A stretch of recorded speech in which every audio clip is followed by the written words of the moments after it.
Halo guys, kenalin aku Alwa Fariza Askar dari Prodi Pendidikan Multimedia dan Aku Najla Aziza Gunawan, aku dari Prodi Rekayasa Perangkat Lunak. Oke. Jadi guys, kali ini kita bakal ngobrol santai tapi berbobot banget soal transisi dari kehidupan sekolah ke perkuliahan. Nah, kita semua pasti nanti akan mengalami fase ini kan, dari yang biasanya pakai seragam, diajar guru, Betul. sampai akhirnya masuk ke dunia kuliah yang katanya lebih bebas, tapi juga lebih berat, atau bahkan ada yang baru mau terjun ke dunia perkuliahan. Nah, buat bahas ini kita udah mengundang salah satu narasumber yaitu Kang Amar. Oke guys, di sini kita udah kedatangan Kang Amarnya. Halo Kang, apa kabar? Boleh perkenalkan diri dulu? Oke, alhamdulillah aku baik ya. Perkenalkan teman-teman, nama aku Amar Wijaksono Saputra. Aku di sini mahasiswa UPI Kampus Cibiru dari program studi Teknik Komputer. Aku dari angkatan 2023. Kang, kalau boleh tahu nih, sebelum kita mulai ke pembahasan yang intinya, kita mau tahu dulu nih, kira-kira Akangnya sekarang lagi sibuk apa sih? Oke, jadi sekarang aku lagi sibuk. Mungkin buat kuliah belum masuk karena masih libur. Nah, tapi sekarang karena aku kebetulan panitia juga di Mokaku tahun ini, jadi karena sekarang udah mendekati hari H gitu, jadi lagi sibuk nyiapin lah buat si acaranya nanti gitu. Oke, berarti Akang nih salah satu mahasiswa yang termasuk aktif ya di kuliahnya, ikut-ikut panitia. Oke Kang, nah kan kita mau bahas tentang transisi dari dunia sekolah ke dunia perkuliahan. Kita mau tahu nih pengalaman pribadi Akang selaku mahasiswa angkatan 2023 yang sudah berpengalaman awalnya menjadi siswa dan sekarang menjadi mahasiswa. Kita penasaran apa sih, kayak gimana transisinya? Nah, ada pertanyaan nih. Menurut Kang Amar, apa sih perbedaan yang paling kerasa banget antara kehidupan waktu sekolah sama pas kuliah? Oke, buat yang pertama yang kerasa banget gitu ya. Jadi mungkin kalau di SMA kita itu full gitu. Jadi kita 5 atau 6 hari itu selalu ke sekolah di jam yang sama setiap harinya. Nah, Konsisten ya Kang? ya jadinya kita terus melakukan hal yang sama lah untuk bertahun-tahun gitu di sekolah. Nah, kalau di kuliah itu kita beda-beda karena kita nyesuaiin sama jadwal mata kuliah.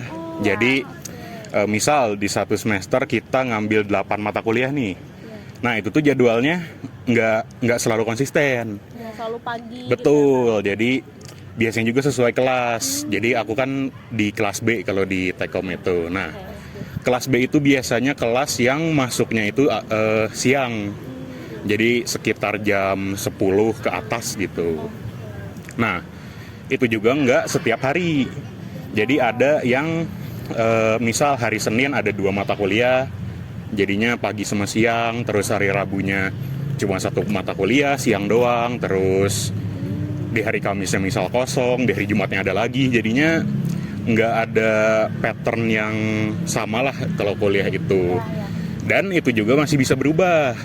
Misal nanti dari dosennya. Nah, jadi biasanya kita itu tergantung dari si dosennya. Mungkin ada jadi jadwal yang di sistem dan yang dosen bisa ngajar itu kan kadang ada yang berbeda gitu ya. Misal di sistemnya dari jam 12 sampai jam 3, tapi ternyata dosennya di hari itu ada kegiatan lain. Nah, itu tuh bisa didiskusikan sama anak-anak di kelas buat merubah ke jam yang disetujui bareng-bareng gitu. Jadi misal dari dosennya gimana kalau kita ke jam 9 aja, anak-anaknya pada oke, ya udah gitu, si jadwalnya bisa berubah begitu. Terus perbedaan yang bisa dirasakan lagi itu dari bimbingan dosen. Ya, kalau dulu kan kita di SMA itu betul. Di SMA itu kita bisa ketemu wali kelas itu kan tiap hari, ketemu terus bimbingan sama guru itu bisa sering gitu kan. Nah, kalau di kuliah kita itu jarang ketemu dosen. Oh, jarang ya? Ya, jadi ketemu dosen itu mungkin pada saat mata kuliahnya doang. Dan itu tuh kadang juga dosen dalam 1 minggu cuma ngajar 1 mata kuliah doang. 1 minggu tuh? Iya, jadi kita dalam seminggu tuh ketemu beliau paling cuma bisanya sekali doang gitu. Jadinya kalau kita memerlukan bimbingan mungkin nggak bisa seintens waktu dulu kita SMA gitu. Oh gitu ya Kak. Iya, ada lagi perbedaannya. Apa tuh Kak? Yaitu perbedaan yang ketiga yang aku rasain itu dari teman-teman. Teman-teman. Oh, iya. Nah, Lingkungan jadi ya, Kak? betul. Lingkungan. Jadi kan kebetulan aku juga ikut organisasi. Ya. Aku ikut HIMA dan aku juga ikut di KSR atau kalau di SMA itu PMR. Oh. Nah, UKM itu Kang. ya itu UKM. Jadi kita temennya itu beda-beda gitu ngelihat ketemunya. Kalau kita kan di SMA paling ketemunya teman sekelas. Iya. Nah itu kan sering kan ketemunya. Iya. Nah kalau kita di kuliah kadang kalau ke kelas ya ketemunya teman sekelas. Terus nanti pindah ke organisasi beda-beda orang lagi. Pindah ke UKM beda-beda orang lagi. Jadinya lebih luas lah kita itu buat ya betul, relasinya sangat terbuka kalau di perkuliahan gitu. Ada lagi selain Kayaknya waktu. oh oke. Mungkin yang beda itu di manajemen waktu sama di SMA gitu. Itu Jadi yang paling kerasa banget kayaknya. betul, itu yang sangat lumayan menguras tenaga lah manajemen waktu itu. Soalnya ya Kang, kita juga kan selaku maba gitu ya, maba yang baru mau melaksanakan ospek, kita udah misah-misu nih, apalagi kita termasuk yang lainnya juga selain kita udah misah-misu kayak banyak banget nih tugasnya. Ya. Mungkin menurut Akang lebih kali ya kalau udah kuliah tuh, mungkin tugas mokaku itu sepele menurut Akang ya. Oke. Kalau udah kuliah gimana tuh Kang? Oke, mau diceritain aja? Ceritain aja Boleh. Kang. Siap. Oke, jadi gini, pas kemarin itu mungkin aku juga ngeliat gitu ya, di mana di teman-teman maba banyak yang bisa dibilang bersuara lah tentang tugas-tugas gitu. Nah, sebenarnya bagi kita para mahasiswa, apalagi yang udah tingkat atas gitu ya, tingkat 2 atau tingkat 3, mungkin tugas yang kayak gini tuh bisa dibilang 15 menit juga jadi gitu. Oh. Jadi kelas ya, Kang, berarti. betul. Jadi sebenarnya di kuliah itu karena kita pertemuannya nggak sebanyak di SMA dulu, jadi kebanyakan apa yang kita pelajari itu dari tugas. Jadi misalkan kalau di SMA satu bab itu dari buku biasanya bisa 2 atau 3 minggu gitu kan ngebahasnya. Iya. Nah, kalau di kuliah malah kebalik. Dalam satu pertemuan bisa ngebahas 2 sampai 3 bab. Wow. Begitu. Betul. Jadi dari manajemen waktu juga karena tugasnya banyak dari dosen. Terus belum lagi kalau kita ikutan organisasi harus ngurusin kesibukan-kesibukan lainnya lah. Iya, betul. Nah, di situ yang benar-benar kita itu dites buat si manajemennya waktunya gitu. Begitu sih kalau buat yang tugas. Oh, iya. Keren sih. Jadi Akang nih udah ngerti banget ya alur dari mokaku sampai ngerasain lah gimana perbedaannya. Mungkin selain dari aku ada pertanyaan dari Adel nih Kang. Boleh. Mau tanya dong, Akang dulu SMA apa SMK ya? Aku itu dulu SMA dan kebetulan di jurusan IPS. SMA IPS. Ya. Oh, berarti lijur juga ke Tekom mungkin ya? Betul, lumayan gak nyambung juga. Gitu. Pertanyaan dari aku Kang, pas pertama kali masuk kuliah, apa momen atau tantangan yang paling bikin kaget gitu? Oke, Culture shocknya mungkin. Pasti. boleh. Berarti waktu Akang jadi maba kali ya? Jadi maba. Oke, kalau buat jadi maba, pas waktu mokaku, emang kita ngerasain dulu sama juga kayak, aduh banyak banget nih tugas. Sama berarti ya Pak? Sama, kita juga sama dulu, tapi karena kita udah ngalamin jadinya udah tau lah gitu. Pas awal juga kita sama kayak dulu perasaan nggak sesibuk ini gitu. Nah, mokaku udah kelewat, kita langsung masuk. Pas masuk itu mungkin culture shocknya karena aku dulu di SMA itu mungkin bisa dibilang introvert gitu ya.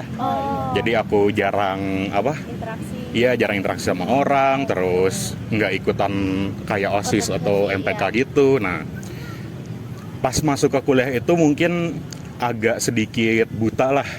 Jadi nggak ada apa, aku kan nggak ada yang kenal di sini, terus karena masih ke bawah di vibe SMA juga, mau kenalan masih malu-malu. Nah, jadi di situ mungkin aku juga agak kaget gitu ya, nggak segampang dulu pas SMA. Dan karena aku juga anak IPS yang masuk ke jurusan teknik, lumayan kaget itu di mata kuliahnya.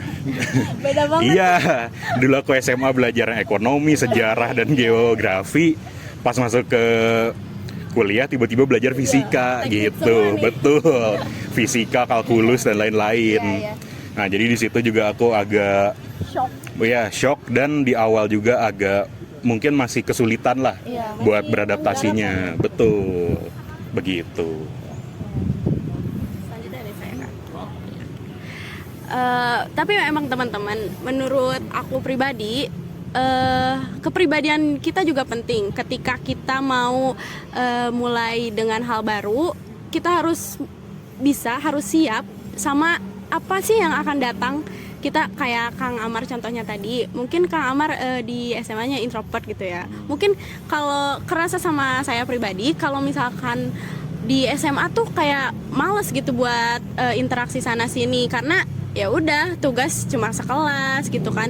Tapi kalau di kuliah itu kata Kang Amar, nanti kita organisasi atau UKM itu beda-beda prodi ya Kang ya. Betul. Jadi kita tuh harus mulai, kalau istilahnya menyesuaikan lagi lingkungan baru, teman baru. Jadi harus siap ya Kang. Ya. Siap gak siap, harus siap.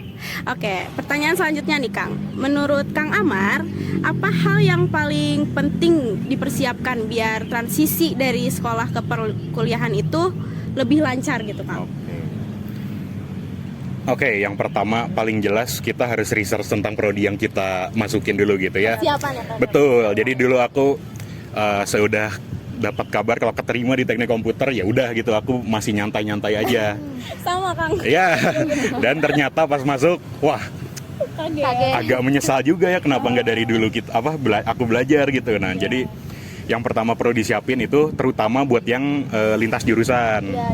Itu benar-benar harus di research, kalian nanti bakal belajar apa di semester 1, terus ya materi-materi yang perlu dipelajari itu bagaimana gitu. Terus yang perlu disiapin juga mungkin di diri kitanya, udahlah buang aja rasa malu gitu. Kalau masih SMA makan ya masih masih ya udahlah nggak apa-apa kalau masih mau malu gitu. Nah, Mikir luas ya Kang. betul. Nah, kalau udah di kuliah, udahlah nggak usah lagi ada malu-malu, ada apa, dan jangan takut buat mencoba hal-hal yang baru juga. Misal dulu pas SMA nggak organisasi, nah pas kuliah coba. Minimal coba dulu aja sekali. Nanti antara suka atau nggak sukanya itu urusan nanti. Belakangan Betul, daftar dulu aja, menyesal kemudian gitu kan katanya. Betul. Iya, jadi iya itu sih yang paling perlu disiapin, yaitu research program studi yang yang kalian akan masuk itu seperti apa, dan siapkan diri juga buat lebih terbuka lah. Jadi jangan tertutup gitu buat di kuliah. Begitu. Kemana? Ada. Oke. Yang mana ya? Penutup. Pertanyaan keempat. Oke. Kalau ngelihat ke depan nih Kang, menurut Akang pengalaman di sekolah sejauh ini ngebantu nggak sih buat survive di dunia perkuliahan? Oke, pengalaman di sekolah. Mungkin jujur karena dulu aku nggak banyak ikutan organisasi di SMA-nya, terus nggak banyak explore waktu SMA, jadi mungkin pas masuk ke kuliah itu agak, ya yang tadi dibilang, agak buta gitu. Iya, betul. Nah, tapi kalau aku menempatkan diri aku sebagai anak SMA yang dulunya ikutan OSIS, MPK, atau misal di rumahnya ikut Karang Taruna, nah di perkuliahan itu bakal sangat membantu. Ya, apalagi tentang manajemen antara kuliah dan organisasinya, begitu. Dan walaupun misal kalian nanti di kuliahnya nggak ikut organisasi juga, kalian nggak bakal terlalu kaget kalau misal dari SMA-nya udah dipersiapin, misalnya dari pas SMA-nya ikutan organisasi gitu-gitu. Nah jadi pas di kuliahnya itu manajemen waktu buat tugasnya juga bakal jauh lebih gampang begitu. Karena udah paham ya Kang ya Iya. sama alurnya. Oke. Ya jadi mungkin itu sih yang buat pengalaman di SMA yang bisa kepake banget di perkuliahan gitu. Tapi jujur ya Kang, aku pribadi lebih kebuka gitu setelah ngobrol sama Kang tentang yang di SMA kita lalui, terus ke perkuliahan itu berguna banget. Apalagi kan saya ya Kang ya, Alwah tuh dulu waktu SMK-nya ikutan MPK. Nah, kebetulan lumayan capek juga ya acara-acaranya atau event-eventnya, dan kita kan belajar buat memanage waktu, terus juga bikin acara ya gitu Kang ya. Tapi waktu Alwah lulus tuh Alwah mikirnya wah capek banget, buat apa sih kayak gini, buat apa, paling nanti juga di kuliah nggak kepake gitu kan ya. Ada yang mikir kayak gitu mungkin sama kayak aku, tapi setelah mendengar dari Kang Amar tuh jadi lebih kebuka gitu pikirannya. Berarti ada manfaatnya juga gitu ya Kang ya, kita di SMA ada pengalaman dan Oke, mungkin selanjutnya dari aku ya, pertanyaan. 15 menit. Nanti ada yang di-cut. Satu lagi deh. Pertanyaan terakhir nih Kang, pertanyaan terakhir. Kalau Kang Amar bisa ngasih pesan ke adik-adik SMA atau SMK yang bentar lagi kuliah nih, apa pesan paling penting yang mau Akang sampaikan? Ini pertanyaannya deep banget ya. Pesan-pesan buat adik-adik. Oke, siap. Oke, buat adik-adik SMA di sana, mungkin buat yang kelas 10 sama kelas 11 dulu gitu ya. Selagi ada waktu, mungkin saran dari aku, kalian explore lebih jauh, entah itu diri kalian atau lingkungan kalian. Jangan terdiam di satu tempat terus gitu. Terus buat yang teman-teman kelas 12 yang udah mau memasuki mungkin fase-fase paling sibuknya di SMA gitu ya, kita banyak TO, banyak tes, nyiapin buat nanti masuk kuliah. Yang pertama itu jangan asal pilih jurusan. Kadang ada yang aku mah apa aja lah, mau apa bebas itu jurusannya, pilih aja ini. Nah jangan kayak gitu. Kenapa?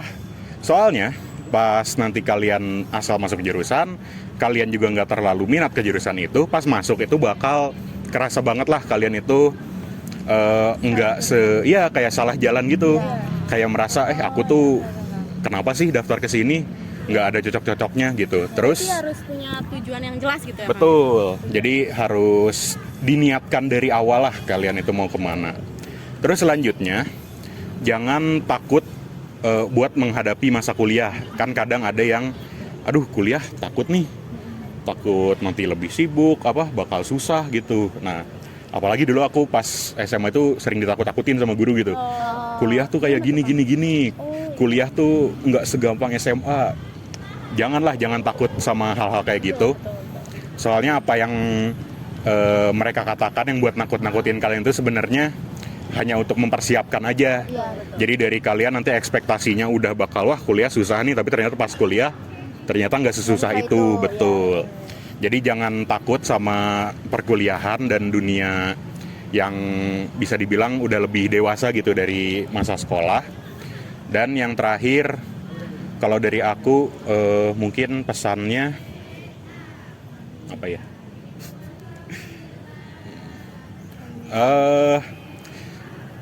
Jangan takut buat mencoba hal baru seperti yang tadi disampaikan gitu. Jangan Jadi malu buat penasaran ya. iya, Jadi orang jangan yang kepo tuh betul. Karena kalau malu penasaran, malu bertanya itu nanti bakal susah lah ke depannya, nggak banyak hal yang bisa dipelajari gitu.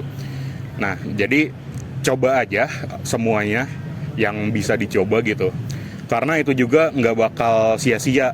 Misal kalian nyoba organisasi, itu tuh nggak bakal kayak cuma buang-buang waktu doang, enggak. Pasti ada hikmahnya. Betul, itu juga nggak kepake di masa kuliah doang, tapi nanti juga kalian di dunia kerja, pokoknya di luar sana itu bakal kepake banget, terutama soft skillnya. Ya. Jadi soft skill yang didapatkan di organisasi itu sangatlah penting gitu buat kita di dunia luar nanti gitu, paling pesan-pesannya. Wah, seru banget nih teman-teman obrolan kita sama Kang Aman. Makasih buat Akang ya Kang ya, yang udah sharing pengalaman dan tipsnya. Semoga bisa menjadi bekal buat teman-teman yang lagi siap masuk kuliah, terutama kita yang jadi maba. Guys, dengerin tuh kata Kang Amar. Buat adik-adik di sana yang lagi explore dunia perkuliahan atau kelas 10, kelas 11 ya Kang ya. Betul. Kalian jangan diam aja guys, mulai dari sekarang. Ayo gerak. Oke, buat kalian yang nonton, tetap semangat dan jangan takut buat perubahan baru. Kalian harus penasaran dan harus siap mencoba hal baru. Sampai sini aja, terima kasih buat Kang Amar sekali lagi telah menyempatkan waktunya. Satu kata lagi nih Kang. Boleh. Kasih kesan dan pesan buat kelompok gue Farah. Oke. Kelompok kita tuh Kang. Oke, kesan-pesan. Apa ya kesan-pesan? Mungkin apa ya, pesan buat nanti mau kaku. Oke, pesan buat nanti mau kaku. Yang pasti harus semangat terus. Pas mau kaku harus dihebohin. Nanti itu kan kalian tuh bakal disatuin sama 59 kelompok lain gitu. Nah, pesan dari aku itu kalian harus yang paling mencolok lah kalau bisa. Paling gacor ya. Betul, paling gacor. Terus jangan terlalu dibuat beban gitu ya mokaku itu. Enjoy guys. Iya, anggap aja mokaku tuh ya sebuah rintangan yang tinggal kita lompati gitu. Nggak usah dijadiin kayak aduh mokaku nih bentar lagi gimana ya besok. Terus nanti takut gini, takut gitu. Janganlah.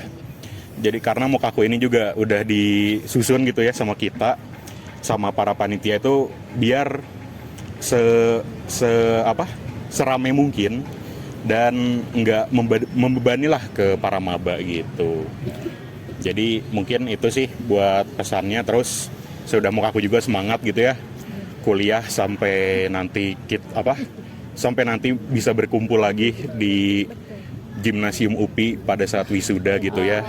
Aduh gak sabar Kang. 3,5 tahun lagi. Oke, jadi mungkin itu aja dari aku. Di kemana? Terima kasih Kang Amar sekali lagi. Mungkin segitu aja guys pembicaraan kita kali ini. Mungkin kalau ada kesempatan lagi kita akan bertemu lagi. Tapi semoga nggak ada tugas kayak gini lagi. Oke, cukup.